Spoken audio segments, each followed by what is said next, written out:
Good day to you. My name's Richard Barter.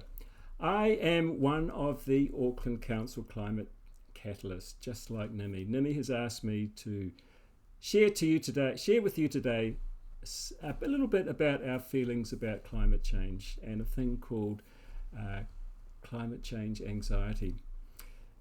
After seeing images of climate change in action, whether that be floods in Pakistan or fires in Australia, stress and anxiety are a natural response. It's important to remember that you're not alone in this. It's normal, and it shows that you care about others and the world around you. But if you feel worried all the time, it can affect your mental health. That's why it's important to understand how you feel and how to look after yourself and how others can help you. Firstly, don't take on too much. The climate crisis is on a different scale to the things that often stress us out in everyday life, like applying for a job or filling out a big form for the government. Talking to someone about these things usually makes us feel better, and the stress can disappear after the test we've done or once we've made a decision is finished. But unfortunately, this doesn't apply to climate change because we don't feel so much in control of the things that we're worried about. You should step back and talk to someone if anxiety about climate change or eco-distress is getting on top of you. You might feel breathless, sweaty, sick, headachy, tense or fidgety, anxious, fearful, panicky, upset, tearful, irritable, negative, angry, frustrated, furious, guilty, hopeless, drained, on edge, numb or withdrawn. You might regularly think about the likelihood of a major disaster happening soon.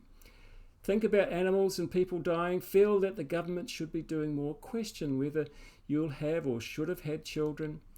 You might wonder about the point of going to work or developing a career. Think you have a huge responsibility, or to make changes and convince other people to do the same. Such worries can affect your sleep pattern, your motivation, your energy levels, and your ability to concentrate at work or study. But there is a healthy way to do your bit. Always remember, this is a project for our entire human species. The people with the most power hold the most responsibility. However, we all have a small part to play. Know that you're not alone. You're not alone in how you're feeling. Your feelings matter and they make sense. As I said, it shows that you care about others and the world around you. Keep up to date with information about the environment by talking to someone you trust or looking up a reliable website. Remember that there's a lot of misinformation online though. Make sure you switch off regularly to do the things you enjoy. No one expects you to be an expert. Understand that the feelings you have as a result of what you see and hear, and remember that they make sense and are, as I've said, a sign that you care about people and the environment. Make sure you hear about this. I've said this a number of times. Talk about how you feel to someone who understands these feelings. You might want to explore your feelings in writing, creating art or playing music. We're all different and we have many different ways of responding to difficult things in a healthy way. We must look after ourselves before looking after others. Keep active. Physical activity can help your mood. Activities could include going for a walk, cycling, running or yoga. Join a friend or a local group to keep active and incorporate physical activity in your travel. Eat healthy food, get enough sleep. And you might want to think about exercising or being in natural environments, the natural environments we all want to protect. There's growing evidence that time spent in nature does benefit our mental health. You could read outside, do some gardening, as I've said, walking, running, and if you're spending time in nature with your family and friends, well, that's all the better. Lastly, being part of a group, taking action or doing something differently, no matter how small it feels, can make all the difference and help tackle that sense of hopelessness.